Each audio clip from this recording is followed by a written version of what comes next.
I'm seeing someone on on Facebook is saying the PNM is a slave machine, right? Okay, Narish.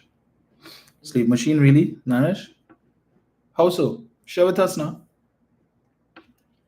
Share with us. How is it a slave machine, as you say? Who have they enslaved? Who have they enslaved? Well, I'm gonna get a little bit of education, Narish, because you seem like you're one of those who believes in this. Right. Well, I think well, I restarted the stream on YouTube, so I don't know what happened there, folks. Apologies. Um. Right. So. Right. Yes, Patricia said back up. Yeah, folks, I wasn't aware that you all were down so long. But anyway, let me just touch here quickly based on utterances that were made in response to the acting Prime Minister, Stuart Young, and his contribution in the Senate, right, to the budget. Where Anil Roberts, as is, making all kind of claims about Petrotrin and the shutdown Petrotrin and the usual claims. He didn't say this in the Senate, but at least I didn't hear him. But they're talking about the shutdown Petrotrin to see baby drilling, all kind of nonsense. Let me just remind them, right? All of them who love to talk about the refinery and the refinery was making money and all of this. Yes, so the folks on YouTube, I was not paying attention to the chat otherwise, and I didn't notice the screen was frozen, or else I would have restarted. So I know some of you would have jumped across on Facebook, right? So I guess for those of you who would have missed it, you would need to go back on Facebook because you would have missed. I don't even know how much you all missed. If you missed, Roxanne, what did you all miss? Did you all get the part with the text messages between Munilal and the contractors? Let me know now. Oh gosh, Leon says a lot. Oh boy. Oh, loss. Cyril, so you all got the part with the text messages and stuff, right?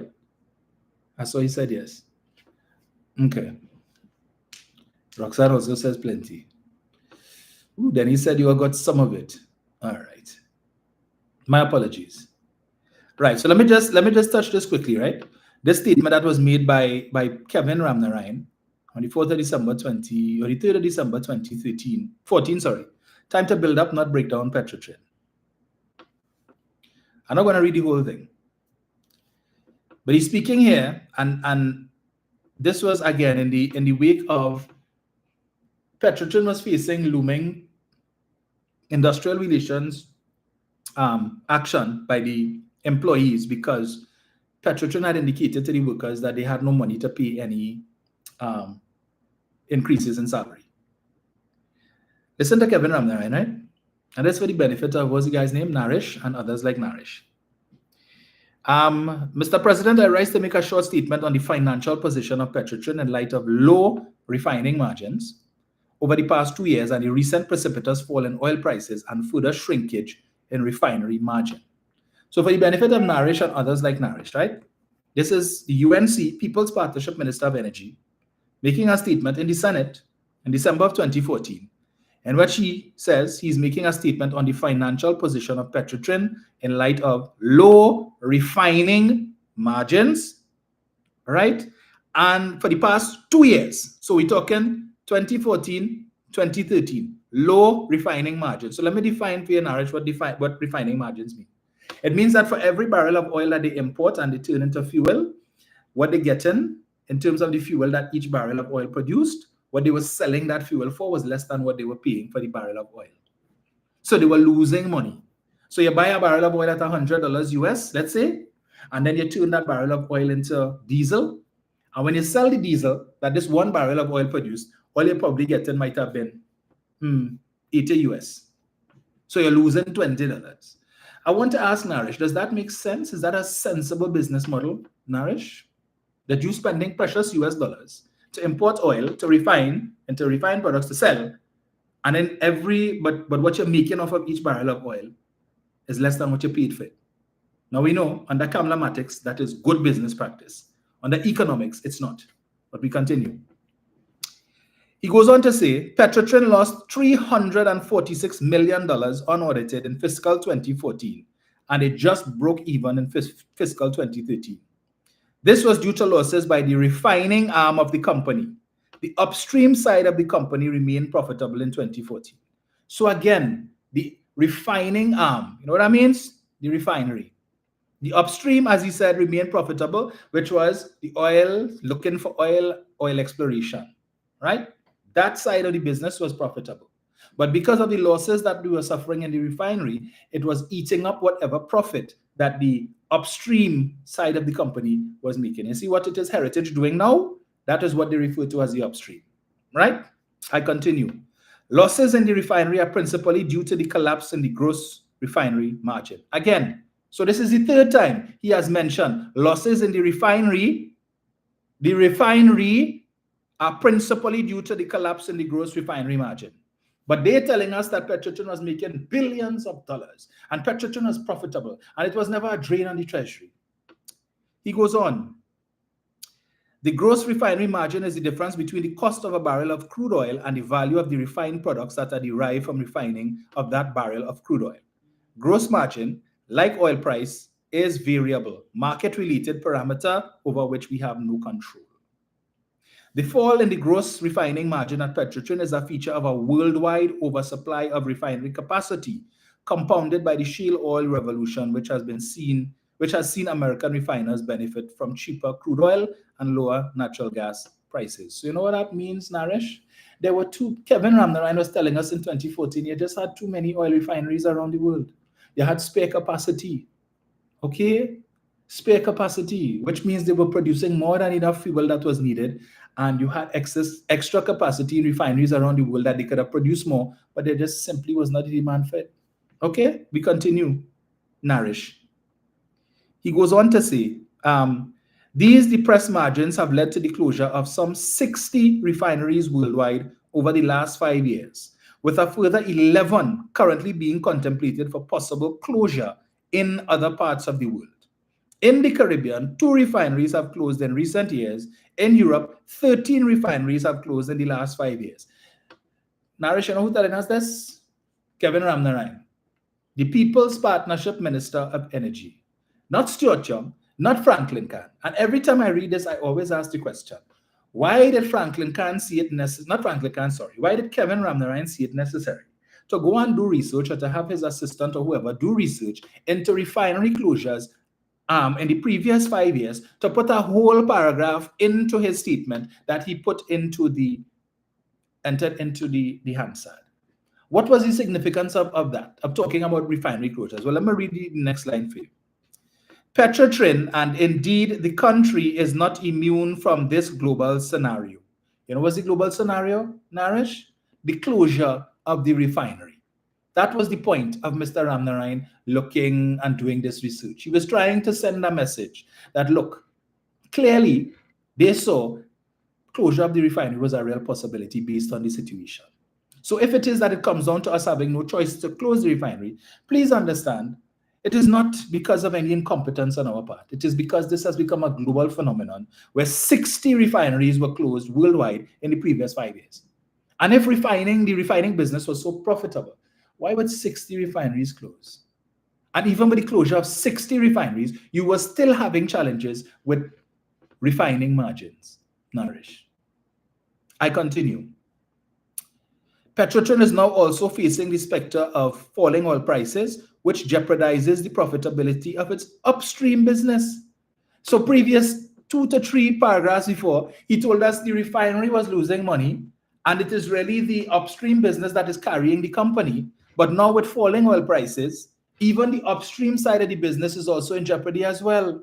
Because whatever oil we find and sell, the amount of money that we get in per barrel of oil is next to nothing, little bit. So we're not even making enough profit on that side to be able to account for the losses or to counter the losses that we face in the refinery.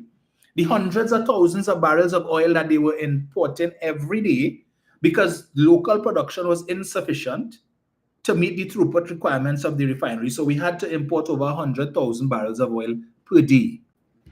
Right, Naresh? I continue.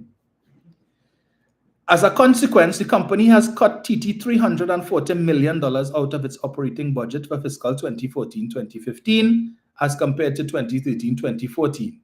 But even with this significant cut in operating expenses, the company will still incur another projected loss in 2014-2015 at current oil prices and refinery margins. You heard that, Naresh? Even with a cut of $340 million in its operating budget, Petrotrin was still on track to record a loss in 2014-2015 of $300+ million, right? Still a projected loss. Petrotrin's salaries and wages costs, inclusive of benefits and allowances, are 54.5% of its recurrent budget. This compares to the benchmark of 35 to 40% for national oil companies around the world. In other words, Kevin Ramnarine was telling us in December of 2014 that Petrotrin was paying too much in salaries. They had too many employees, and too much of their recurrent expenditure was assigned to employee-related costs. This is Kevin Ramnarine telling us this, not Stuart Young, not Franklin Kahn. Kevin Ramnarine. Maybe you could help us, Naresh, to understand what Kevin was telling us here. He goes on to talk about, right, in 2002, he talks about the total debt of Petrotrin was $3.3 billion, and by 2010, the former administration left office, it had increased to almost $12.4 billion. He talks about the main driver of the increase is the debt burden in that period included the issue of 2 bonds for the GTL plant and so on, right, which we know. He goes on to say, despite this, the company has met these obligations. So the repayment figure for the long-term loan payments for 2014 is TT 1.26 billion, and for 2015, the figure is 1.23 billion. In addition to falling refinery margins and falling oil prices, the company must also contend with the servicing of its international debt obligations, right? All the analysis shows that the way forward, I want Naresh to hear this part. All the analysis shows that the way forward for the company is to increase crude oil and gas production. And that can come from Petrotrin's own efforts, as well as from ventures such as lease operatorship, farm out, like with AV drilling, incremental production service contract, and joint venture programs. Improved production is also expected to be realized from the company's Trinma operations, and more specifically from the Jubilee field and the ongoing Southwest Soldado project. These projects will take time to yield maximum benefits. I remember the 48 million barrels of oil they told us, the sweet crude, when they hold a press conference and Khalid Hassan Ali and this guy, Lindsay Gillett, who was at the time chairman of Petrotrin, and they come with this thing with, sweet crude, it's so, we could almost drink it. What happened to that 48 million barrels? It evaporated into thin air? That was the first and last time we hear about that. It's sweet crude, oh yes, of the best. Additionally, the company is scheduled to retain additional drilling capacity in both its land and Trinma operations from 2015 January to improve its production and reserves position. He goes on to say, overall, it must be recognized that the company is at a sensitive stage in the implementation of its turnaround plans, and its revenues have been impacted by falling oil prices and falling refinery margins. At the same time, it must service its debt, especially the debt arising out of the 2 international bonds. Petrotrin is one of the country's major employers, with some 4,300 permanent employees and 1,200 temporary workers on the payroll. The company supports a pensioner base inclusive of spouses and beneficiaries of 5,400 persons. The company runs a medical system for employees, retirees, and their dependents, totaling 25,000 persons, and provides support for numerous sporting, cultural groups around the country. Mr. President, this is a time when the employees of Petrotrin must continue to work towards building the company. This is not a time for acrimony at Petrotrin. This is not a time to break down Petrotrin, but to build up Petrotrin. And this is a time for the employees of Petrotrin to recommit to the stabilization and growth of the company. All right? So in 2014, he's telling the workers, all your whole strain, all your pay raise, but we can't give all your pay raise right now, but you need to commit to the company. Right? So when they were saying, we have no money, we can't pay all your, 0, 0, 0. But want to blade the current administration when they're telling you, listen, Prasad Bisasa gave public servants 14%. We can't give all your 14%. We just don't got the money. All right? We don't got the money. Passad Bisasa gave already 14%, and that incurred a significant back pay, which they didn't pay. This administration had to pay it. Where the money was going to come from if they had come into office, the PP, if they had won in 2015, God alone knows. But that was the norm. Kick everything, kick the can down the road. We'll deal with that later, because right now we're looking for votes for 2015. Right? So let us deal with that first. Let us get the election out of the way, eat our food, drink our juice and belch, and then after that, we will see what could happen. That's what they were doing. But then there is an article which Khalid Hassan Ali did, the Oil and Gas Journal, right, in which he indicated that Petrotrin cut the throughput from 180,000 barrels of oil per day to 120,000 barrels, in his words, in an attempt to avoid going out of business. His words. So if you weren't facing the specter of going out of business, why are you attempting to avoid going out of business unless you're facing the possibility of going out of business? Why? Make that make sense to me, Narish? You know any company that's saying, all right, but we're going to put things in place to avoid going out of business. Are you facing the possibility of going out of business? No. So then why are you putting things, if your business profitable and you make it, why are you thinking about avoiding going out of business? But we know under Kamlanomics, that makes sense to all you, right? You heard, I just read for you there where Kevin Ramnarine said that the way forward for Petrotrin was to what? Increase production, increase drilling activities. You know what Petrotrin did? The exact opposite. The exact opposite. Let me just get that quickly for you, Narish. Right? Let me get it for you quickly before I open the line there. Khalid, this is an article dated the 12th of January 2015. Khalid orders Petrotrin cutbacks and says we can manage for a short time.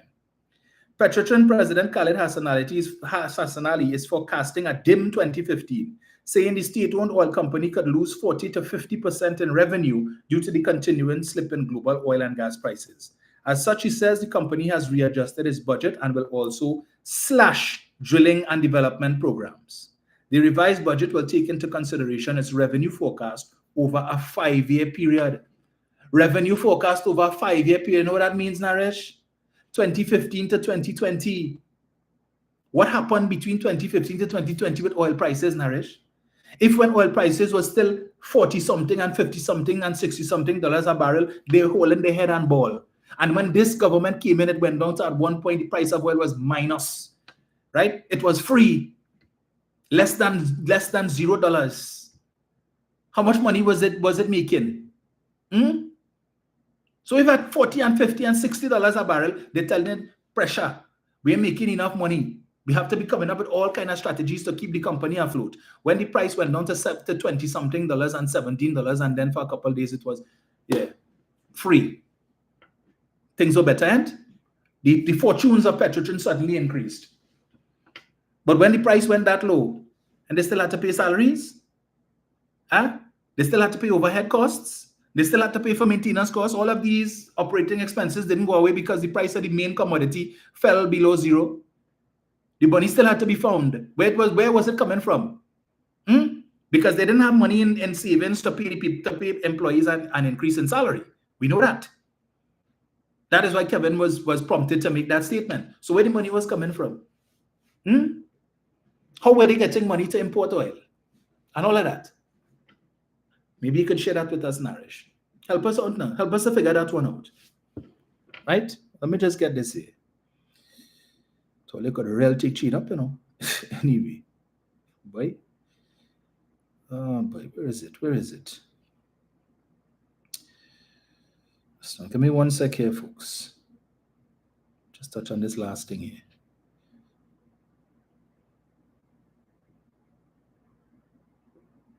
Right.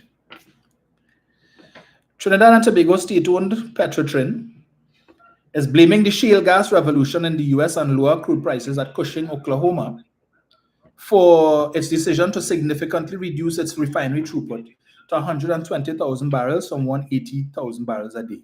Petrotrin President Khalid Hassan Ali told the Oil and Gas Journal that the decision was an attempt to limit the company's losses and to avoid going out of business like 2 other Caribbean refineries.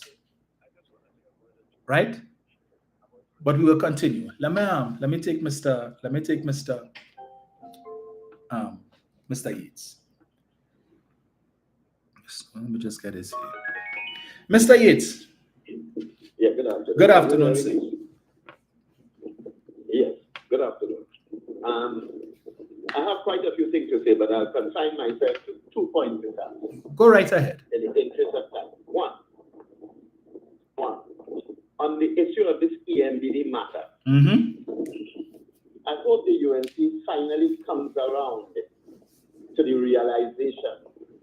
2 things. That not everybody is liable. Not every judge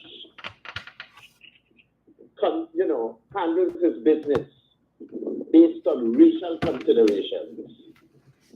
And that everything for every judge is not necessarily circumscribed by race. By race. Look at this instant matter with EMDD. So the first one that I got, we know what that. Justice James Abood, I suppose he could pass for local wine. But he would have said for them because of what they are and what he is. He ruled against them based on the law. Based on the law. You see? They go to the appeal court. It's a 3-man panel. And Mr. Monilal, 2 of the 3 judges are Indo-Trinidadians. 2 of them look just like you and the contractors. And they ruled against you and the contractors. And true to form, you're going to England, to the people you love more than dal and rice and curry goat and curry duck. It didn't work. They dealt with the law. So the dotishness about political persecution and they are against us because we are Indian and they don't like us, that might cut it with some officers in the court of this country. It did not work in the 3 judgments from the 3 courts that dealt with your matter. High Court, Appeal Court, Privy Council. 2 of the 3 appeal court judges are people who look just like you and the contractors. Right? They look just like you. And of course, your Dalan Rice, the white judges in the Privy Council, they dealt with the law, and they were not prepared to listen to you all and your dotishness about PNML like us, and they are against us, and they are attacking us because we are Indian, and this and that and the other. And that dotishness went nowhere in England, and it went nowhere within 3 courts: High Court, Appeal Court, Privy Council. And I have evidence to prove that you all always feel that justice is delivered based on race. Some years ago, a fellow sat on the steps of the Hall of Justice, an Indian fellow. He had some insurance matter. He lost in the High Court. He went to the Appeal Court. He also lost. I was walking through town that day and I saw Suresh Matadine sitting down on the steps of the Hall of Justice. You know what he told the media? A microphone in his face. He lost in the Appeal Court because the composition of the panel worked against him. That 2 of the judges were African, and that's why he lost the case. And it's the same logic that you all apply when you all go to the court. You look at the personnel presiding over a case, and you assume that you should get judgment based on that. But it didn't work this time, Monilal, and we wait. We wait with bated breath to see what will happen on November, the 5th or 6th, before Justice Sivasan. I have a sneaky feeling, however. I hope I'm wrong, I may be wrong. But I have a sneaky feeling the way the judiciary operates in this country. I feel after the 1st or 2nd hearing, the case will be adjourned to next year, June or July. Because I personally feel that whoever presides in that case finally would not want to hand down a judgment based on the law and which may go against the UNC before a general election. that would guarantee their curtail in the general election next year, if it is next year. And finally, I just want to say one word about this character called Fully Ferreira. Look, I think that the people who hold out this sort of big respect for Fully Ferreira as this big venerable one and all of that, I think they should start checking the content, as they say. Fully Ferreira has now become a traitor to the PNM, notwithstanding this rubbish about silencing but foundation member. When you betrayed the PNM in 1981, when you went with Carl and formed the Bourgeois People Party, the ONR, you turned against the PNM, and now we have come back at 92 years to make public mischief.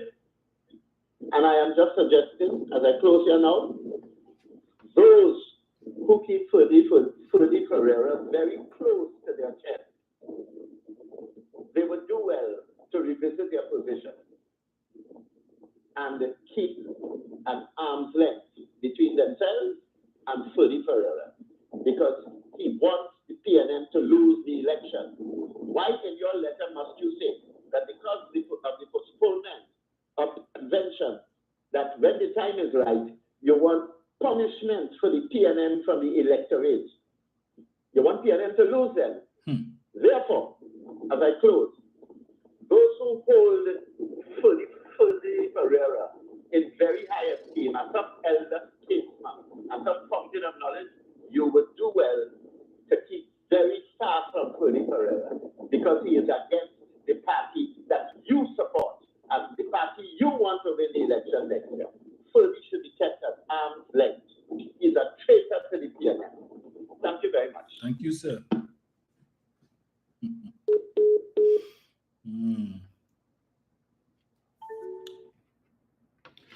So let me just get this here. 1 sec.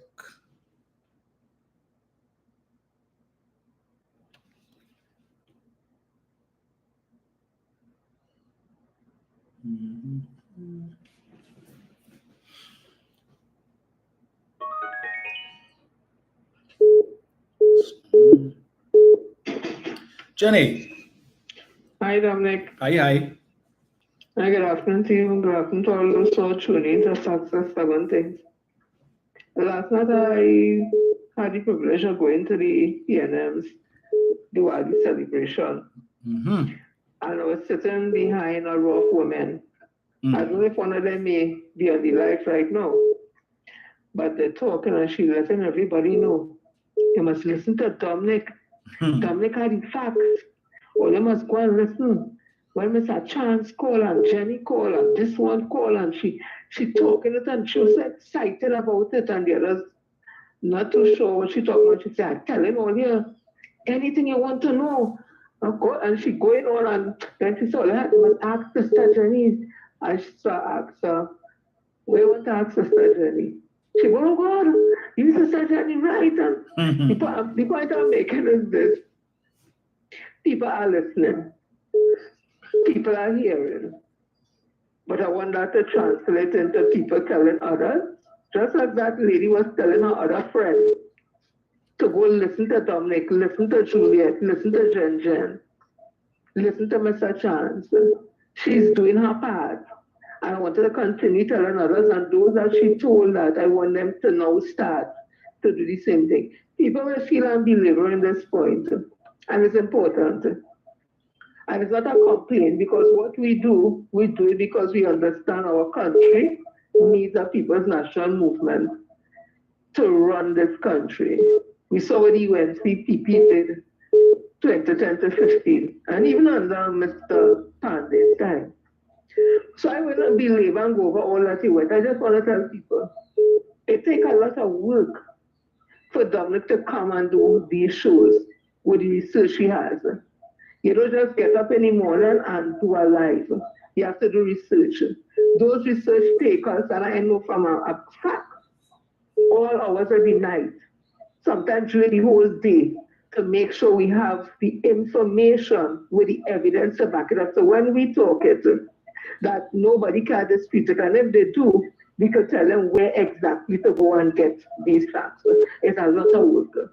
So when you see Dominic sit down there, Dominic doing a lot of work, and then he has his own job that he does prior to this. When you see Juliette Davis sit and do her live, it's a lot of work went into research.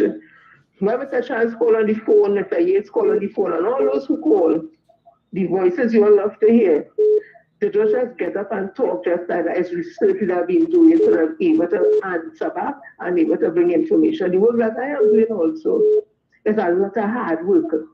I am always glued to my phone, on Facebook, on Google, looking to see what the information is there. So I'm saying all this to say, I'm not complaining, as I said, but I want you all to know who's listening, who love this program and love all the other programs you all on.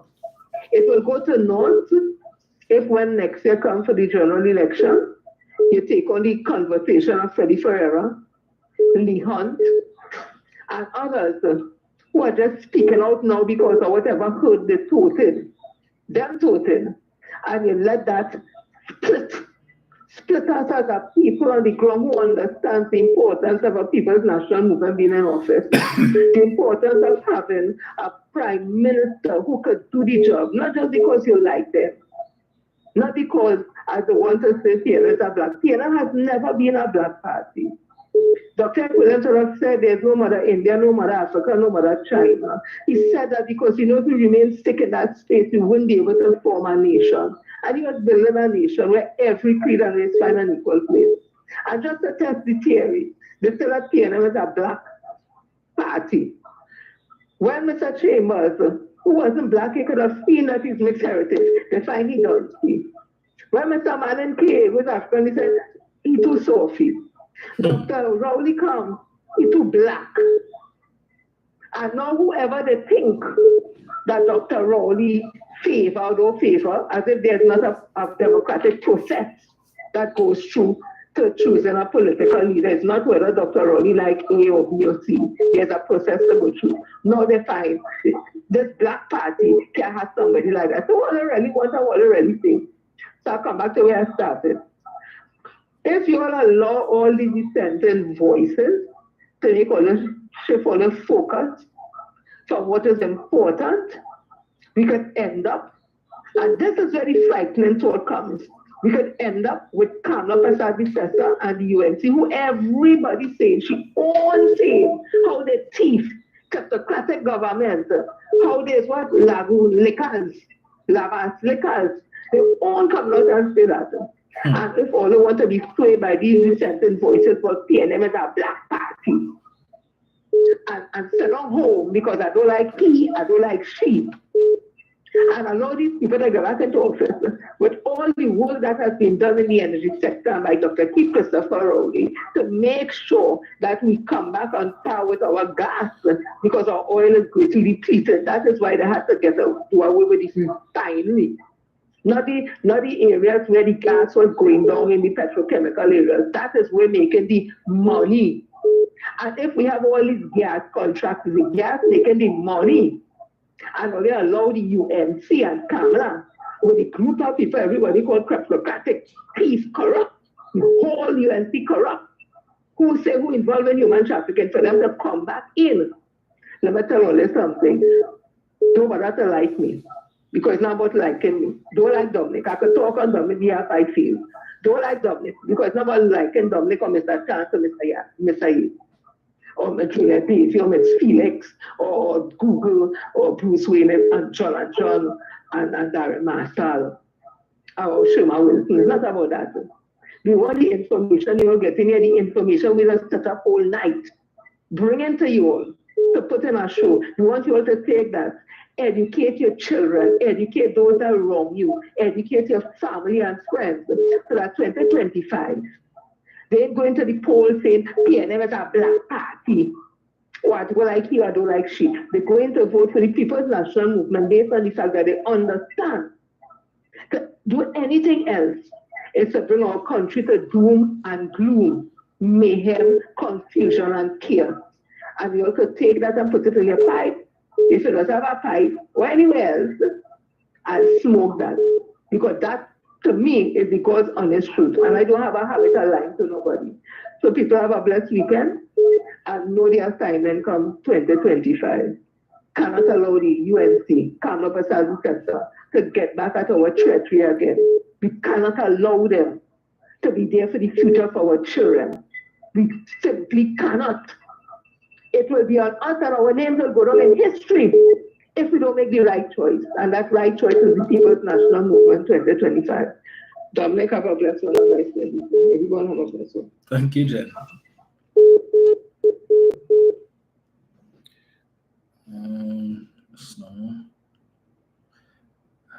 Hello, good afternoon. Good afternoon, Dominic. How are you? I am good, man. Yeah, Dominic, boy, this program I really have to get in these days, boy. The program is a radio talk show program. I was number one. You know, Dominic, I really sad, you know. You know why? All the messages since last week, before you're pontifying about the good things that the authorities doing here, and people still want to gravitate and vote back a woman who's, I don't know. Have you seen how the opposition working lately? Dominic? Yep. Did you see a Pan-African man, I don't know, in one different newspaper, lighting diners what up? And he used the PNM and said that he loved the PNM. When we start talking to him now, because he said speak sat, he loves sat now. You know what I'm talking about, right, Dominic? Yeah. He's an next one too, right? And it looked like the PNM really had to clean the stables again. Because people mumbling and now they have a problem. What is the problem with Churchill? He's a Chinese. What is the problem? I am trying to understand. I thought the PNM is a national party. So what is it now? So it's an African party and an Indian party? Theoretically speaking, Jack when I was supposed to be the head of the UNC, you know. You know that? Dominic, I just ask you that because I know you was with IRP at one time. So theoretically speaking, Jack Warner should have been the head of the UNC, correct? Well, Why is that? And he was the main financier? Yep. And he was an influencer in the party? Right? During the time with Basil Pandey? So theoretically speaking, he should have been more or less the successor. In a real world, yeah. Right? I don't know about you, but I am not too happy with having two carnivals in this country, you know, right? Our carnival is supposed to fall within Ash Wednesday, right? Or a Christian thing. Having this two carnival thing, I don't know, to me, it's a sort of a separation. And certain people in it now, they say it is, you know, they say gypsy idea who say that maybe Tobago should have a carnival, but you know, the end of the day, Tobago still have to support, they still get the support from us because thousands and thousands of Trinidadians went and have a good time across there, you know. Despite all the things they say about us. Dominic. Correct. So I'm waiting to see when Mr. Farina go bust the shell thing just now and say, oh, our carnival is nice. We go win election come next year. I'm waiting on that now. We're going to have that now. Yes. You know? But we wait and see. And I'm going to keep on saying, Shana, that thing that you just saying with the gentleman who drive the coffin there, I cannot believe it was him talking about that, you know? I couldn't believe it. You sure that? You sure it's him and not somebody else who's stronger like him? Well, it's a good thing I was looking at a video. So, but then again, we know room 201.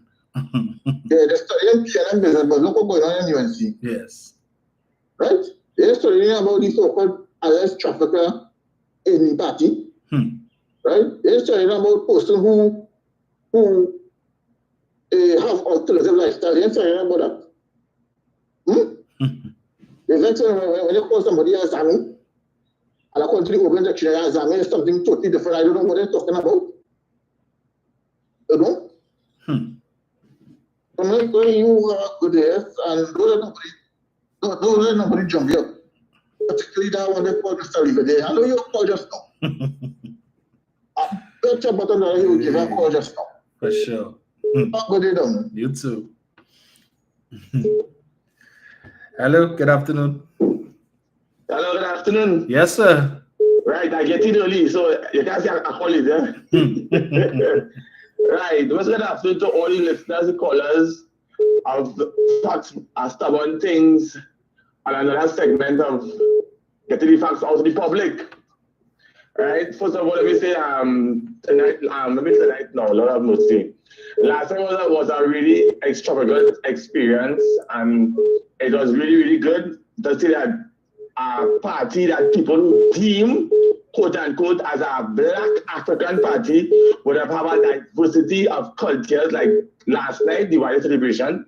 And let me say thanks to this Honorable Senator Renuka Sagram Singh Soklal and Rishi Sukai and these personnel who would have orchestrated the event to be a successful one. Right? Now going forward to that. You see, the UNC in this country, Dominic, what people doesn't understand. Right now, at present, they are harping on anything possible, right? To ride on it to get into office, right? Rudal Munilal, right? Who can we call that? Jack Warner would have said that he couldn't buy a cup of dal. Couldn't buy a cup of dal to eat. But today he's a millionaire. Right? Jack Warner also stated that it's he that sent his wife in London to get education. I didn't say so, you know, it's Jack Warner said that. Munila drop up on the media and say his wife didn't go to London, she went to England. So Dominic, where's London? You understand what I'm showing you? So this is to show you that these people are so desperate. They will do anything possible, right, to destabilize this country to get political power, right? And as what Mr. Yates say, I and all await to see the judgment that the so-called UNC judge from down South Trinidad will hand down in this matter regarding EMBD. Because we all know that where the judicial system and the media play in this country when coming to the UNC opposition, because clearly the PNM is the enemy in the country, right? So we are waiting to see the judgment, and knowingly that next year is an election year. That so-called UNC judge, I call him a UNC judge, I saying that a UNC judge, right, will have, let me see what will happen in that matter, right? Because it goes to show that UNC could do anything in this country, call people whatever slave master name, this, that, you name it. But when they start to get the backlash of it, they want to play victim, right? Just like what Minister Young had said in Parliament, yes, Zami. Okay, so what if you're Zamian? That is, if you choose to take over the state, that is you, right? Look at how a member of Parliament who stood up in Parliament during the budget debate from Buruga Table and Michelle Benjamin and quoting a statement from a citizen in this country who's not in the Parliament. Why you think Harry put it between your legs? What is between your legs, Michelle Benjamin? What are you insinuating, Michelle Benjamin? This is the kind of class and behavior that these people in this country want to put to run the affairs of this country going forward, from 2025 going forward. Right? And I'm saying it again. You see Dominic, Jenny, Mr. Yates, Mr. Chance, Sharon, John and John, Google, Juliet, and others, myself, and others who beaten and burning the midnight oil to bring the facts to people in this country. And all they go and all they sit down and say, all right, well, we haven't in the basket, so we have to want to say about that. It's not about that. Get up tell your mother, tell your father, share the information to the people in this country, your close friends, associates, let them know the UNC is not good for this country going forward. They don't have a strategic plan. They have nothing in place in event to go forward. Just what they did in 2010. They say we will rise. Who rise or who rose in 2010 to 2015 is certainly not the African population that rise. Right? Certainly the African population didn't rise in this country, because when the UNC partnership administration would have won 2912, right? It was only one seat in the East-West corridor that would have won PNM, and that was the Aruka Muloni. And they stifled that constituency for 5 years. They gave nothing to Aruka Muloni. They gave nothing to the East-West corridor. The same people that they went and support in 2010, and they're coming back 15 years later for the same support after all they locked up over 8,000 African people in the corridor, and the same stuff people are coming for the votes come next year, God's willing. We have to be damn stupid in this country, right? And if not stupid, we like the bullshit that's going on in this country regarding to what is taking place in the UNC today. You understand what I'm telling you? And it goes to show that the UNC in this country, it is not fit to be government in this country, right? As we wait come next week, next week Tuesday. No, next week Tuesday. Yeah, next week Tuesday, when the US presidential election will be taking place. You feel if, God forbid, Kamala Harris win the election, does Kamala Harris know who is Kamala Harris? Does she know who is David Lee? Does she know who is Anna Roberts? Does she know who is Khadija Amin? Does she know who is Russian Jolinjan? Does she know these people? No, she doesn't know. She know the Honorable Dr. Kit Christopher Rowley. She know Minister Stuart Young. She know Dr. Amy Brown. Because these are people who would have went to the length and breadth of this country to put this country on a footing economically. And these people only want to elect to put this country 50 years going back. They don't set you back 50 years already in 2010. Because this country could have been in a better position in today than how it is. Thanks to the UNC, that's where we are. And they want to show the blame on the PNM and the people who support the PNM. You understand? They had an opportunity to make a difference, or they had 29 seats in 2010, or they had 20, or they could have make any laws, change laws, make amendments, you name it. What you all did in that 5 years. You know what they did? Or they thief, or they squandered, and or they finance people who look like Olia and silent.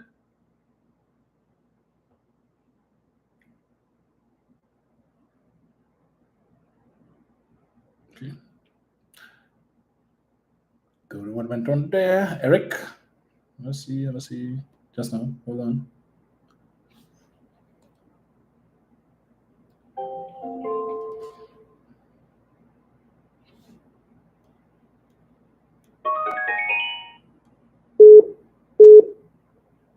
Hello? Yes, sir. Go ahead.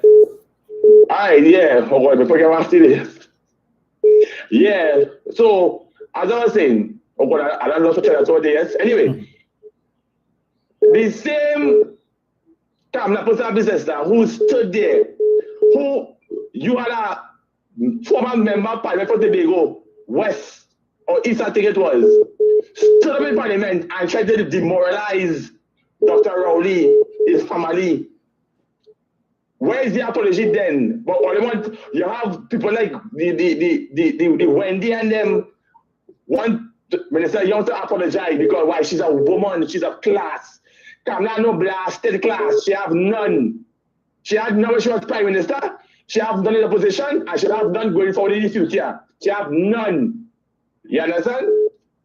And people, 2025 is on your horizon, right? Minister Young said it last night.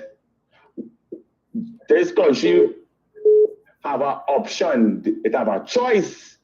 If you all want to go forward into the future with our energy sector and going forward with our gas deals, or if you want to continue with the corruption and the hand-me-down, gimme, foot-in-mouth dependency syndrome, we have a choice. We have a choice, people. And the only choice and option in this country is to put and elect suitable and sober-thinking leaders in this country going forward to govern the affairs, not for only PNM people, for the people of the Republic of Trinidad and Tobago, right? And as the words of Dr. Roddy said, he has labeled the UNC as louts because look how the Chogamen in Samoa, how they appreciated Mr. Naveen Jindal, one of the world's leading businessmen from India. But in Trinidad, we just want to politicize everything. They politicize the sandals, they politicize the oh gosh, the thing don't Chatham Day, oh gosh, I forget it. Right? They politicize all the projects that would have benefited the people in this country. They politicize every one of them to make it look as if it's the government only in corruption and scandal and this and that and the other. People, this is 2024 coming to an end in 2 months' time. We have a mission. The assignment is PNM 2025. And before I go, Dominic, any words of the late, great Patrick Augustus Mervyn Manning, the Kamala Prasad successor today, who is presenting herself as the alternative prime minister in 2025, is just not ready. Lack the political skill, lack the political experience, lack the political training, lack the political acumen, and will be a disaster come 2025 going forward in this country today. So people, let us sit down, share the information, give the information to your friends, family, everybody. Let people know the information and the great news and the initiative that the government is going to do going forward 2025 and beyond. The mission and the assignment is vote the People's National Movement. And on election night, we will all convene at Balize House from east, west, north, south, central, Tobago, and we're going to say, great is the PNM, great is the PNM, great is the PNM, and we will, shall, and have prevailed. Dominic, good program for listening. Thank you, sir. Hello, good afternoon. Good afternoon, Dom. How are you, my darling? I am good. Not stay long. Let's pray for Thank you, Father God, for today, for our nation. Lord bless us. Just need a minute. Judas in this land. Pereira and Lee Hunt. Will you patriotic to the nation and the party, or to your own gain? Because it's jumping out of nowhere to open your mouth. Are you UNC number 2? It's acting like UNC number 2. I don't have to go to Dominic, but the patriotic nation, they want for the party. They have put themselves before nation. What do you hope to achieve? How sad are those two? Lord have mercy on us, hold on. And people hear me well, yeah? If you love yourself, if you love your nation, before you vote, read the facts over and over and over again. Look at UNC has of this nation and vote. UNC vote on race, not on issues. Kam is a female, but guess what? With the politics as a female, Kamala threw the first blow. No, she's a female. But are you a lady? Female by birth, lady by character, by behavior. and come you're female by birth, but you have only like qualities, both for your children and your grandchildren. Because if not, IMF will kick down the doors, the windows, and rape this nation. Use wisdom, vote wisely, vote for PNM. Namagon, have a good day, everyone be blessed. Bye later. Thank you. Hello, good afternoon. Oh, Lord. Leave it there. Dominic, what's going on? All is well. Look here, boy. Yeah, let me hear you back and I'll come in with now. Let me say good afternoon to my sisters. Good afternoon. I hope all is well. Hey, Dominic. You heard Jack Warner say how Penny is the best person to lead the PNM. I told you all that back in the days, but you know, they don't listen. Mr. Warner is entitled to but his opinion. I ain't called for that. I just put a show that inside there. All right. Dominic, over the years, listening to Foster Cummins, I'm always telling myself, but why is this man trying to sound like Patrick Manning so?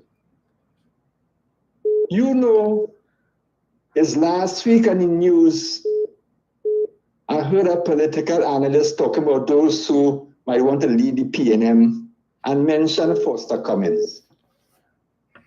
And he said, oh, you know, Foster Cummins has tried to talk like Patrick Manning.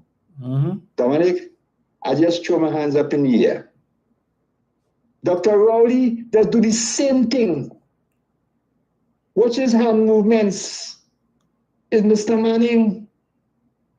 And then Dr. Rowley does want to talk about he don't copycat. Dominic, nonsense. Mr. Manning had hand movements? Yes. Okay. You go back and watch Mr. Manning's speech. Okay.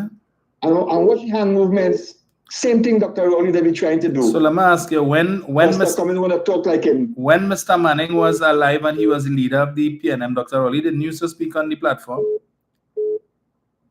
He used to speak on platform? And Dr. Rowley used to speak on the platform when Mr. Manning was alive and he was the leader of the PNM? He didn't used to talk like Mr. Didn't Manning. He have the same, didn't he have the same hand gestures that he has now? When Mr. Manning was the head of the PNM and Dr. Rowley talking on the same platform as him? Why you like to make excuse for them so No, much? well, here, see how you tell me to go back and look. You go back and look at speeches that Dr. Rowley and you will see what I'm talking about. Seeing these things. I don't know what you're talking about. I'm showing you these things. And you still want to make excuse for them, boy, Dominic. Okay. So even if I were to buy into what you're saying that Dr. Rowley do have the same hand gestures, what? So what? Dr. Rowley has been the political leader of the PNM for the last 9 years. So he all of a sudden decided to use hand gestures that you say Mr. Manning used to use to what end? When he looking to leave? How does that benefit him? He looking to leave? Well, how does that benefit him? He didn't need it. He didn't need it in 2015. He didn't need it in 2020, but he needed it in 25. Come now, man. You should have gone a long time. Hey, Dominic, let me tell you this before I go now. You listening? I listening. Go ahead. Dr. Rowley said he decided to stay on to see the completion of the Dragon deal. Dominic, what are you still doing there? When did he say that? Oh, God. When he said that? Dominic, only don't listen to Dr. Rowley. I listened to Dr. Rowley and I heard in 2020 when Dr. Rowley said it was his intention, he considered not contesting the 2020 election, but he remembered or he realized he had brought in certain young ones who still needed nurturing and he needed to stay on for them. Did he not say that? How much time Dr. Rowley said he going and he wouldn't go? Dr. Rowley said he decided to stay on to see the completion of the Dragon deal. Has the Dragon deal been completed? Has the Dragon deal been completed? Dominic, is the Dragon deal completed? You see when you like to come at your back and stuff. Oh gosh, boy. Jeez, and ages. Hello, good afternoon. Yes, sir. lengthy, but I was grateful for your reading of the messages that went back and forth. Yes. I know people can't deny that information. Yes. I don't want to one-appear, but when I had spoken to us last week about the announcements by Ryan about the fate of Petrotrin and so on. Yes. When my research, I went searching, and I came up with two lovely clips. And the two lovely clips were him being interviewed by Stephen Reed on Breaking Dawn. The first one, he would have said that they would have first interfered with the subsidy on premium. You understand? That was in 2013. And he was proud to do that. And he said that if there's any other thing they would look at to really bring down the price on goods overall is looking at removing it from diesel. He said that then he went on to say also that Petrotrin wasn't making any money, and for to make money, the government had to find $5 billion to make it profitable. You understand? And I'm looking at Stephen Rees in that interview, smiling and shaking his head when he was saying that. And then the same man today, along with Ansel Roger, and them talk about the government had no that Petrotrin was making money, and the government had no right to close it down and so on. I said, boy, that's why I love my research, and I share it with some other people. I said, because look at these people who would come on TV now, and we only call them, everybody referring to them as experts in energy and so on. But you know what? What he said in that interview is the same thing that the Prime Minister told us from different platform and podium, and what Sojan has been saying to us all along. You understand the reason why he was looking at that interview, that the refinery was over 60 years old. It was old infrastructure. You understand? And with infrastructure that age, they really can't do anything to it because of the ages. In fact, he said that in some places, they will just have to abandon connections from those outlying lines, because in any case, the level of degradation would make them uneconomical to try to bring them back online. He said those things, boys. I say, wow. So I said about various people on my feed and so on. And you know, it's just crystallized everything that you would have shared to us today, that we cannot get distracted by people. And we must go back and confront them with their own lies. You understand? I would like to get Doglaya and the next tabla head one, Mark, how they would address that when they confront them with such evidence that came from their own former cabinet topic. And also McCloud, who was the Minister of Labour, and Paul Ansel Roger, who's out there talking about the government. This government is not concerned about the forces of the people in the frontline communities and so on, right? Boy, and then with Mark saying to us in his contribution that he don't trust the three best.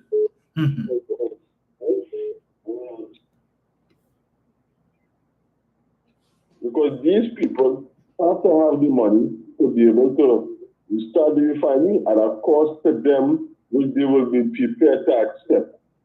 And if somebody privately is willing to accept that burden, that dies on them. But our government should not be saddled with that kind of debt.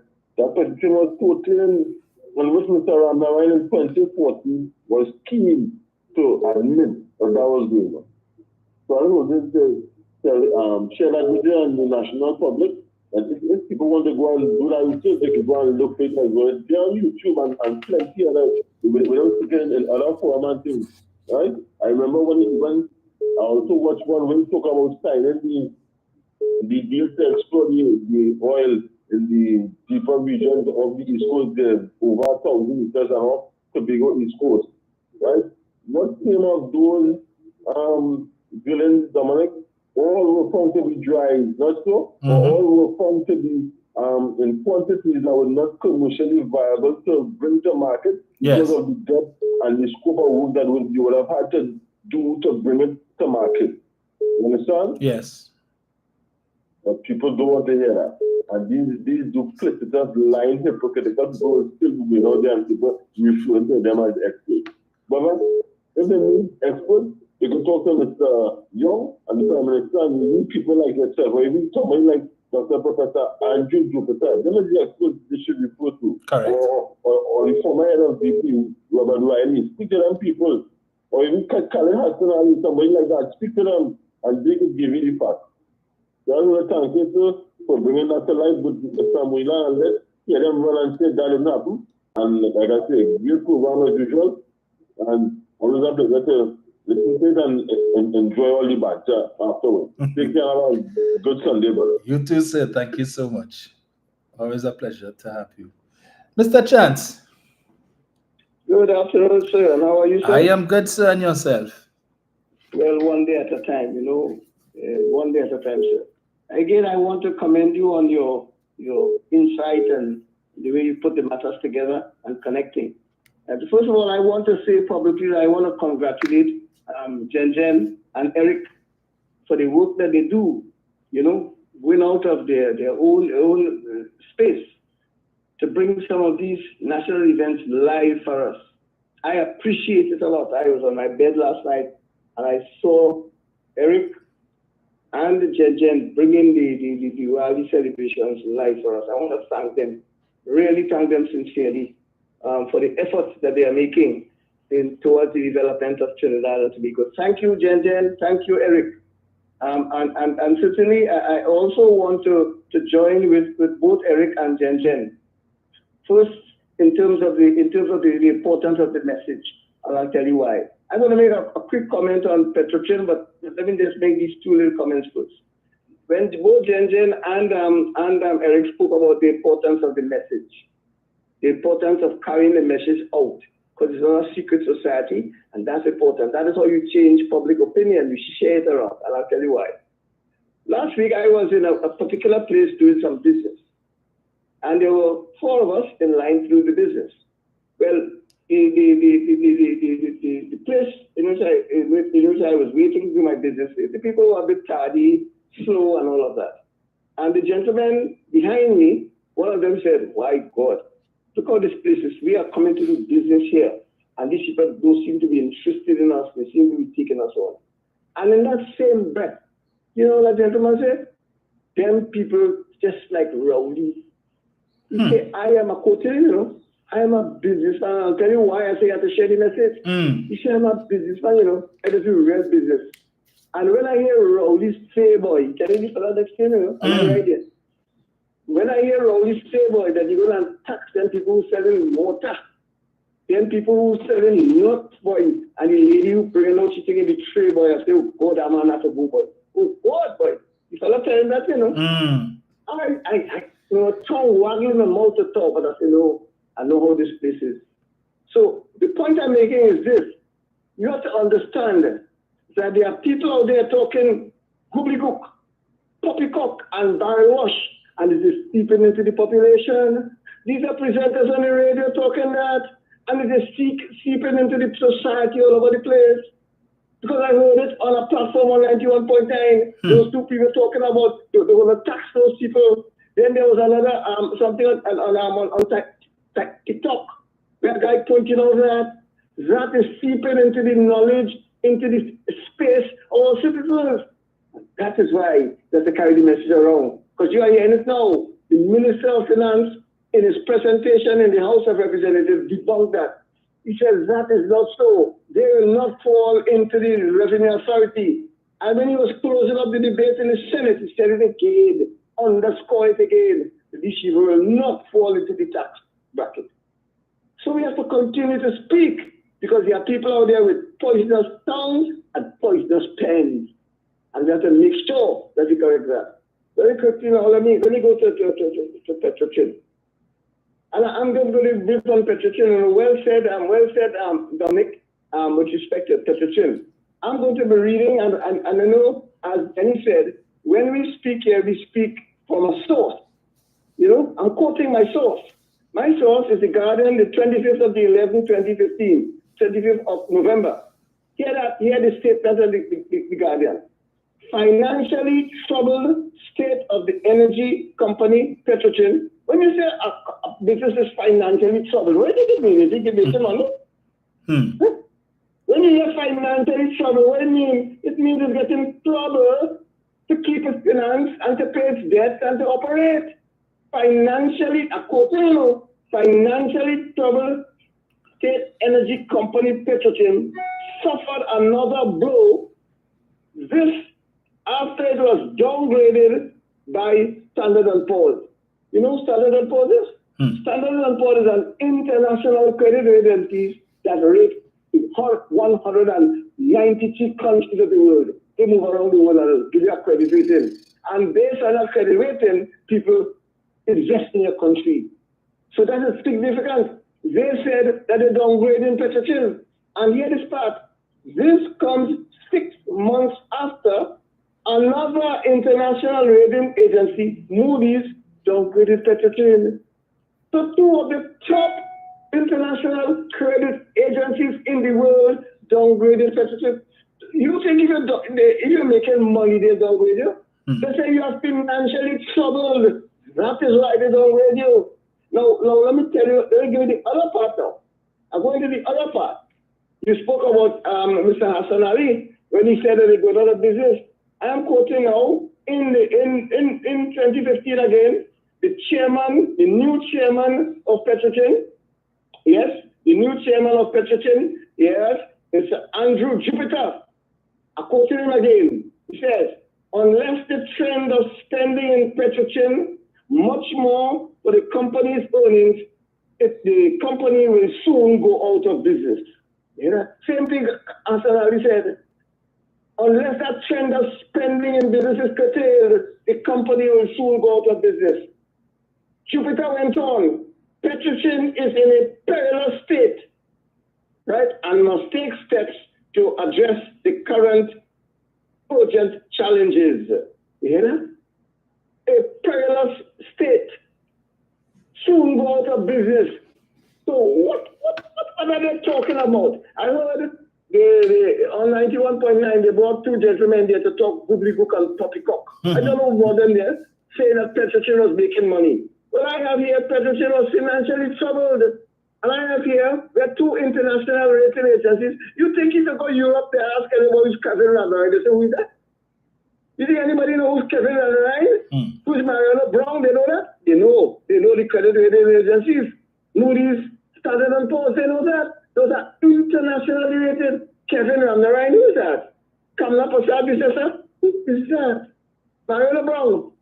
Who he? They don't know. Because these people are not internationally known with respect to rating these countries. And let me close with this part now. And this is the part I wanted to hear, you know. This is the part that I really want you all to hear. This is the part that will close the deal for me with respect to Petrotrin. In July 2019, let me know, you know, in July 2019, the 17th of July 2019, the Express. Here the headline here. Moody's Lords Petrotrin refinery closure. That's the headline. Moody's Lords, LAUDS means congratulate, applaud. They give an applaud. They applaud the work of the government. They went on to say, Moody's Investor Credit Rating Agency believe the government has so far shown effective policy making by restructuring Petrotrin. Let me read that again for you know, because Dr. William restructured Petrotrin, and here is Moody's, an international credit agency. What they say? The government have shown so far effective policy making by restructuring Petrotrin. And they went on to say, as I close, the international rating agency said, and I'm going to read this part slowly for the people, you know, had the government not done so, it could have devolved into a potentially hazardous fiscal situation. What does that mean? That means we have no money to run the country and we'll be facing the doors of the IMF. That is what that means in other words. Where you have loss of jobs, unemployment, all our grants and so on disappear. That is what we are facing if we had continued on the road with Petrotrin. So I want to close, my dear people. I gave you I give you quotations from international rating agencies, you know. I told you where to look for it. The last one I gave you was the 17th of July 2019, the Express. Moody's, Lords, Petrotrin. I also gave you the Guardian, 25th of the 11th, where they spoke about Petrotrin being downgraded. And I told you about the chairman, Andrew Jupiter, what he said. So the case is closed. I want to congratulate Dr. Rowley and his government for taking this very strategic step to ensure that Trinidad and Tobago does not knock on the door of the IMF. Because when we do so, all our people will suffer. All our people will have problems. The old age pensioners have problems. The public assistance, disability. What about those people in the public sector with salaries? You know, as I said before, how much it costs to pay the public servants every month? $1.9 billion. Where are they going to get that? Where they get that money from? When IMF tell them, no, you can't pay that all that money. You have to send on people like they did in Barbados. They send on 3,000 people. IMF told them they had to send them home because they can't get them that money. That is what Dr. Rowley and his government prevented from happening to our country. So all our people, whether you're low income, whether you're a senior citizen, whatever station in life you are, your quality of life will continue and be better. Thank you very much. Thank you, sir. A word from the wise. Take note. Brian. Hi, good afternoon to you. Greetings. Good afternoon. Well, everybody from the north, so they're getting before me. Dominic, it's amazing. Very quickly. I know you had to go. People speak because they had to say something. Mm-hmm. When somebody could call you, Dominic, and tell you that they have a problem with a man standing up by a podium and gesticulating with his hands, it just goes to show you that they would not speak about people who have to use their hands to hold onto the podium in order to stand. Mm-hmm. They don't talk about that. Let's talk about that part? No. But I'm really calling to tell you. And you see, Dominic, Mr. Chance is correct because many of you, most of your callers, all your callers are correct. Because I'll tell you why. I listen very attentively to a particular radio station news. I made every effort to be at home to listen carefully. So I had to go out, I put on the car radio, and I listened on the prime time news, 7 o'clock, 8 o'clock, 12 o'clock, 4 o'clock, 6 o'clock. I even looked at the television stations for prime time. And the EMBD issue, Dominic, only came on one day, maybe 2 days. Up to this weekend, up to this today, I listen again to say, okay, let me see if I get anything. You know what the news this morning, Dominic? A truck in they call this place in Israel overturned, and they kill a few people. A truck overturned. That is news for who? That is news for people up in the Middle East. As sad as it is. But something as important as the EMBD case, that particular matter that involves so many people that many Trinbagonians don't know about, they wouldn't hear it. That's not making any news at all. But Churchill made one statement in the parliament, and that was news for almost 2 weeks. 7 o'clock, 8 o'clock, 12 o'clock, 4 o'clock, 6 o'clock. They repeated it. But that EMBD case, they don't want nobody to remember it. But we will remember because he has to send in his defense. And we know all what he's going to say with respect to persecution. So I won't delay you anymore with that because you just have to wait and see exactly what his defense is. Correct. And thank God, after it goes before this learned judge, that we have an appeal court. And it may very well end up in front of Justice Abboud again in the appeal court. So we'll wait and see. You understand? Yes. Because why this learned judge I don't want to move like Eric and say certain things, but by this particular learned judge is going to deal with the matter coming up on the 6th, sometime in November. You better see the outcome. Yes? And then we will determine exactly what is really going on in Trinidad and Tobago. And I know you have some police officers listening here, right? And I'm hoping that this matter, this criminal, fraudulent matter,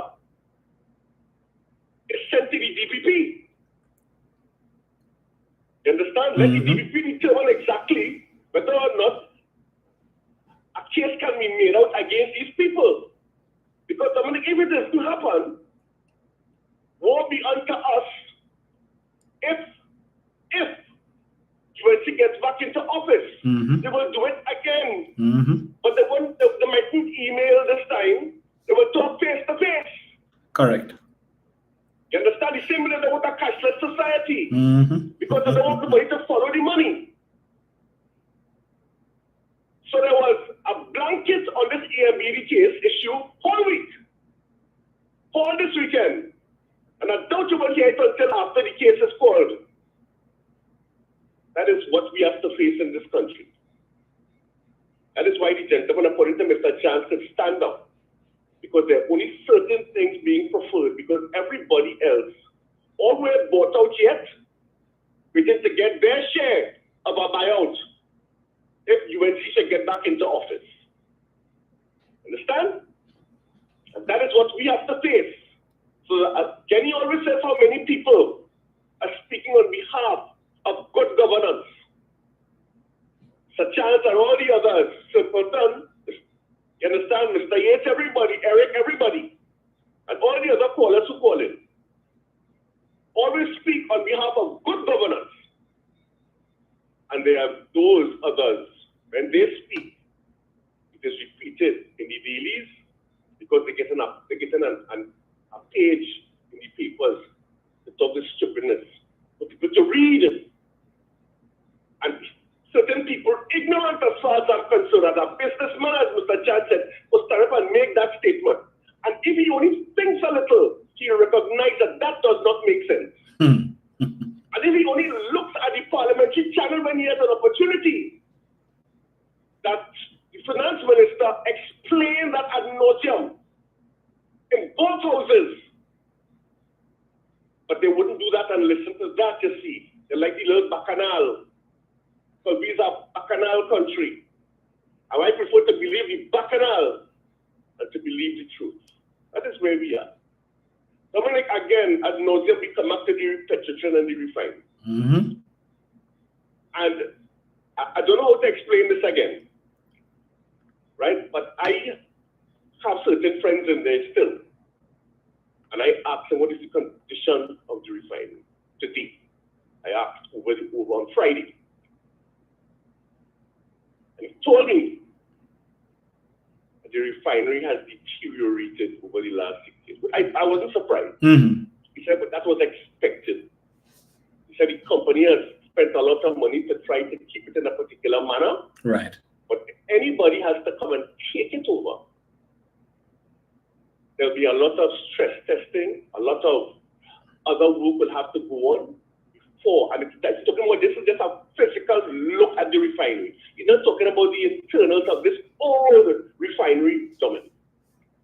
This lower end of the fourth quartile refinery, Dominic. That the UNC is telling people that when they get back in there, they will start it up. They're not telling us where they're going to get the crude from because we don't have it here in Trinidad. But 50,000 barrels cannot start up that refinery. Correct. So you have to begin by bringing in a shipment of over 500,000 barrels to start. You understand? And that is in US dollars you have to buy it. Yep. Look, people are being fooled. And I would like to ask the UNC, where are they going to get that money from? Are they going to borrow again? Because right now, Dominic, because you see, people not listening. Because that is why the then acting prime minister had to come to the upper house. But we only listen So those miscreants in the Senate, he had to come and debunk what they were saying because they were lying to the public. The bald-headed, big mouth, waste of time on.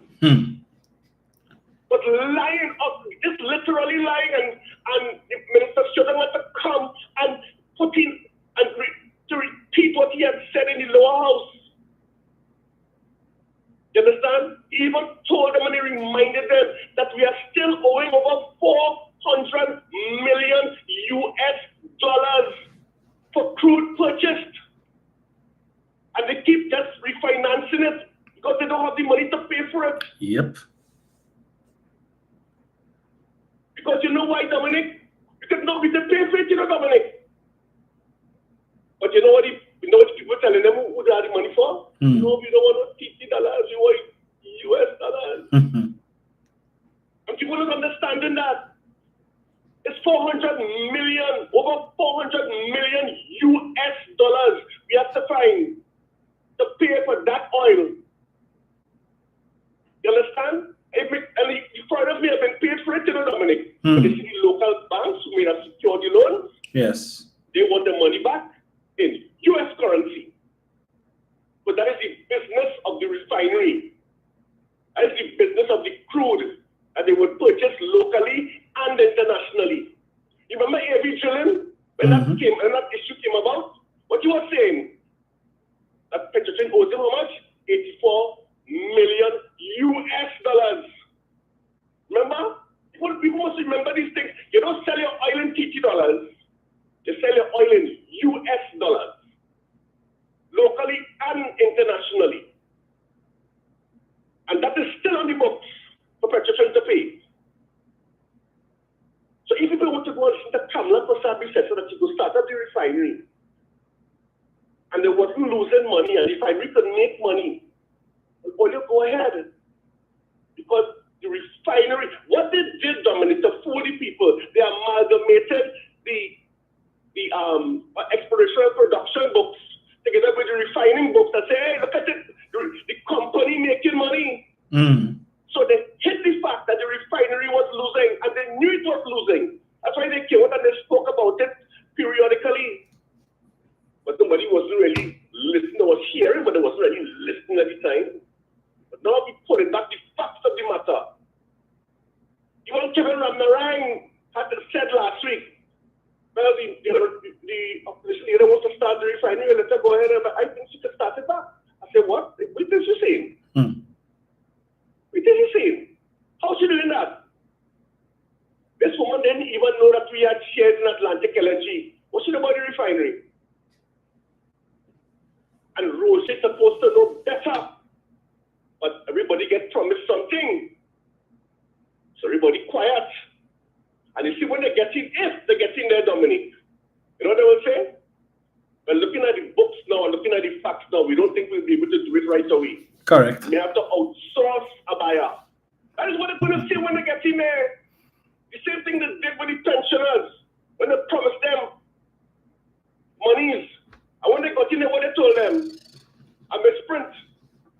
That is what they should do to the people. Those foolish people out there like Narish who don't want to understand that they're being fooled. But Dominic, we will wait and we will see. But there'll be more to come, you know. Look out. There'll be more lies to be said. Because you see, they want to win just like Donald Trump. So the lies will continue. Dominic, have a good day. You too, sir. Thank you so much.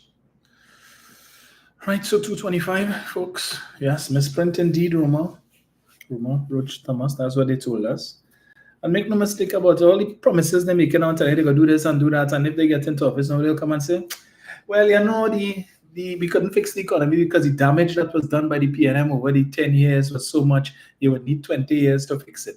And we can't fix the crime because, you know, the damage that was done by the PNM with respect to the mishandling of crime is going to take many years to fix. That's all they will be singing. And we will be hearing blaming the PNM and blaming the PNM for years to come. We can't do this because of what the PNM did. And we can't do that because of what the PNM did. After all the promises they make, and the supporters will gladly jump on that and say, yes, because Rowley do that. and Stuart, they mash up the economy. I saw somebody here talking nonsense just now. I guess is one of their supporters. You know that the about the PNM thief around. I keep telling them if the PNM wanted to thief, the UNC, the People's Partnership gave them ample opportunity on a platter to thief. Any one of those $1 billion or $1 million projects, they could have thief if they wanted to, right? That this administration spent less money to build than what the UNC was planning or said it would cost. If they wanted to thief, they could do that, right? So at the end of the day, it is what it is, right? But I'm seeing, again, more and more persons who, should I say, know better, boy? Because I'm reading this article here with Fudi Ferreira. You know, and this thing about people and the people in the executive, or not the executive, but the hierarchy of the party who are not in support of Stuart Young being the next leader. Yet, yes, how can you claim that democracy doesn't exist in the party when it is that you are making a case to say, well, the hierarchy of the party? That is a decision for the membership of the party to make. The membership is not the hierarchy. When that time comes, we will go to the polls, one man, one vote, and the decision would be made. It's as simple as that. But everybody who now want to come out and put their 2 cents, their 4 cents, and the nickel and the dime, there is place to discuss these things. And no comment is still a comment. But why are people making themselves available to sit down for detailed interviews, to talk these things? If you have an issue, the PNM has a forum to discuss these things. What is the point of coming out in the media and talking these things and everybody puffering their own opinion and all kind of thing and giving the media fodder? What is their interest? When that time comes, it comes. If Dr. Rowley has a chance when the voting comes to cast his ballot, and I make the point, when Kamala Harris is now the Democratic Party nominee for president, why? Because when Joe Biden decided, after much haranguing from the media and from members of his own party who taken chain up from the media, right? He decided, you know what? Okay, I will step aside. And in his letter that he wrote indicating that he will not seek re-election, he endorsed Kamala Harris. He said, I am endorsing her to replace me. And as a result of that, what happened? Everybody fell in line. There was some talk before he made that decision. Well, you know, if it is he does decide to step down, this is uncharted territory. So we would need to have a mini primary and whatnot. Who stepped forward to say that they wanted a mini primary? I think there was one person, Joe Manchin, who has not been really voting with the Democrats for a while, or he has been very vocal and whatnot, and his position has been questionable. He was the only person who indicated that he might have had some interest. But otherwise, that the rest of the party coalesced around Kamala Harris based on Joe Biden's endorsement of her. So if it is, Dr. Rowley hasn't come out and said he endorses anybody, but if persons want to say that, okay, it may seem that is his choice. He knows why he thinks that might be the best choice. Stuart Young has been working in the office of the Prime Minister since day one. He has been advising the Prime Minister on certain things, and perhaps Dr. Rowley sees certain qualities and traits in the man that he feels might make him, the ideal candidate. But at the end of the day, it is not. Dr. Rowley isn't going to go and put a crown on Stuart Young's head and say, right, you are now king or you are now political leader. There is a process in place, and when the time comes, that process will take place. So everybody who making themselves available to give comment and detailed long interviews and so on, stop giving the UNC for Dana, man. That is UNC behavior. That is not the PNM way. Relax all yourself and wait and see. You had 70-something persons who said they support the motion to postpone the election until whatever time, and then Dr. Rowley would have interrupted his winding up to give his explanation as to why this is the case. One person decided to say, no, they're not in support of that, and they're not satisfied with the reason given by the leader. Okay, you're entitled to that. But we don't need to be the media calling and hard time, man. What all I want to know? Yeah, let me give you a detailed interview. So you can write a whole article and in some cases misrepresent what was said. And then you have people jumping on the bandwagon. Hey, you see? For what? To what end? So anyway, this is Shampa Kojo said it, and I will repeat it. It's only PNM does mash up PNM. Only PNM does mash up PNM, right? Because if you hold the line, you hold the fort. But the same thing, again, if you want 2010 all over again, go right ahead. Go right ahead. But for the 5 years, 3 months, and 14 days, as I said before, when they're doing their rubbish, don't expect me to come and sit down here and talk and tell everybody this happened and give you details and granular details about what happened. I'm not going through that again because we shouldn't have to be going through that. We should not have to be going through that, right? So all who want to come and talk about the PNM suffering the country and the oppressing people and this is nonsense, is rubbish. What oppression? You all see what's happening in Tobago? Look how many Chinese going across there. Hotels, book up. Guest houses, book up. Money spending. This band called Foggy Angels or something. The man says the biggest they've ever had, over 4,000 masqueraders playing. Where the money come from? The oppressed? The band playing is for free? How they staying, how they paying for the guest houses, how they buying food and all of these different things, but we oppressed and we suffering and things bad and the economy bad and really suffering people. Miami Carnival was just the other day. You know how much Chinese went up? Right? And then you have Carnival coming up again just now after that. I went to Price Mart, Mausica, a couple of days ago just to get some juice. If you see the length of the line, and everybody with a full trolley. I'm sure, there was a lady there, she and her friend, I think it was, and she recognized me. And she called me when I was on the phone, and I just told her hi. And she was right behind me in the line. And when she saw the length of the line, somebody called her because whoever was picking her up, I guess. And she said, she told the person, she said, but I thought people in Trinidad was catching the aunt, the uncle, and the nenen. If you see the long line inside here, but we suffering. We're struggling. Like the Minister of Public Administration had to tell us on the news the other night. People complaining they don't have jobs, but the public service has over 13,000 vacancies. Over 13,000 vacancies. Why some of these people who are looking for jobs, why it is you all don't go and do something and get skilled or to be able to apply for the jobs? Every time you open the newspaper, you go on social media, you're seeing jobs there, qualifications. Because you're not qualified for the job, but you prefer to sit down and rock back. And complaining that I don't work for the young people. I don't work for the young people. But if you're not pointing them in the right direction, what do you expect them to do? But suffering and the economy in a mess and the economy and really mash up the country. But Fali tell earlier, don't blame the Prime Minister and don't blame the government for crime in Tobago. Blame the mothers who know what your son's doing and encouraging them in the slackness. Fali says so. Dr. Rowley didn't say that. Babe, Dr. Rowley said, we ain't gonna hear the end of that. When he hear the end of that, all they want to kill Fitzgerald Hines. If Ali said that and he doubled down and tripled down and he stand by what he says. Stand by what he says. Crime in Tobago is homegrown. And the mothers, he blame them.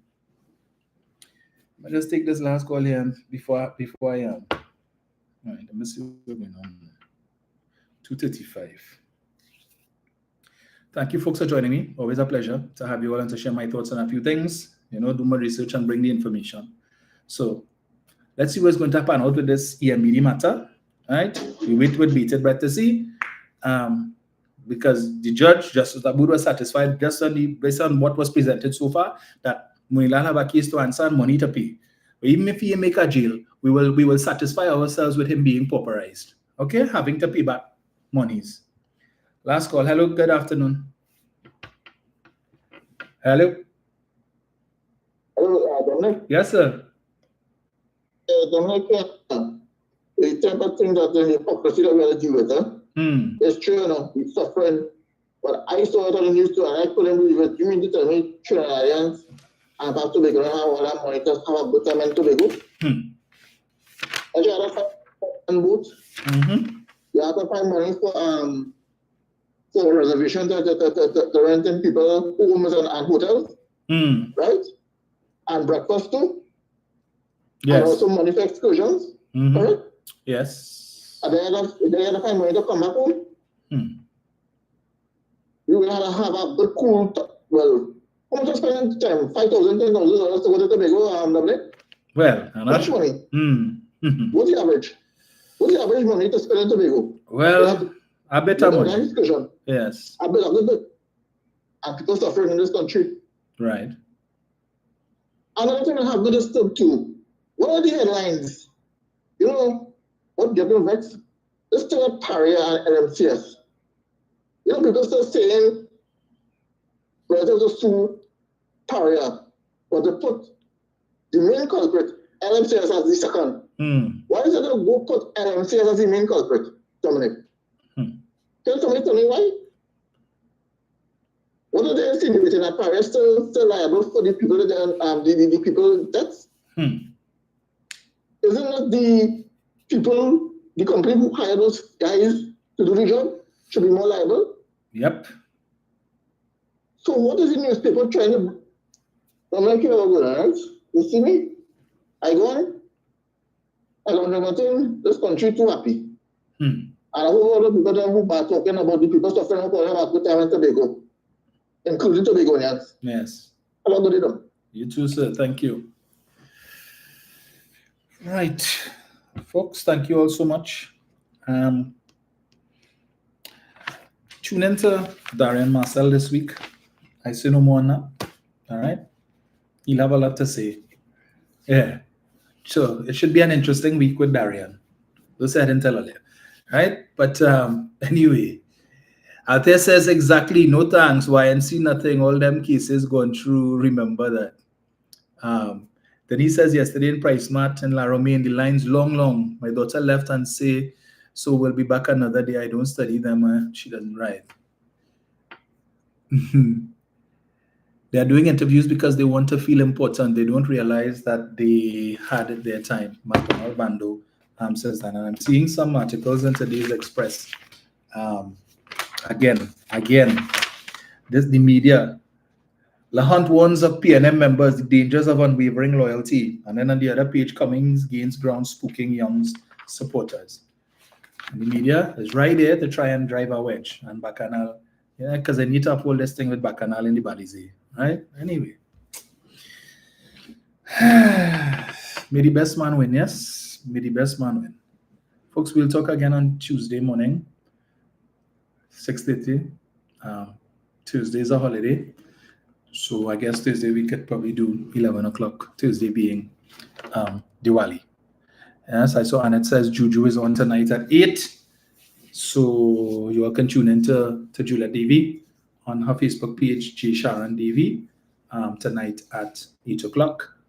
I know yesterday she was trying to see if it is that she can organize to have Mr. Aruka share the live with her, right? So basically you'll have the Facebook version of the Juju Love Show from a 91.9. All right, so if you're inclined, check them out tonight, and God's willing, we will chat again on Tuesday morning. Maybe we'll delve into one or two of these articles in the Express today, right? The great divider or dividers, that is the Trinidad and Tobago media. So Legacy Guy, thank you so much. Margaret Matheson, thank you. Angela Marie Villafana says, why wasn't UNC cohorts required or held the same standards that I expected of the PNMs? Where were all these so-called questions during the UNC's reign? Exactly. They find things going too good with the PNM, right? And they need to push this. The PNM and UNC is the same. And unfortunately, you have some PNM people who are only too happy to facilitate that nonsense in pursuit of their own ambitions and their own agenda, right? But okay, but we will see how that will go. Remember,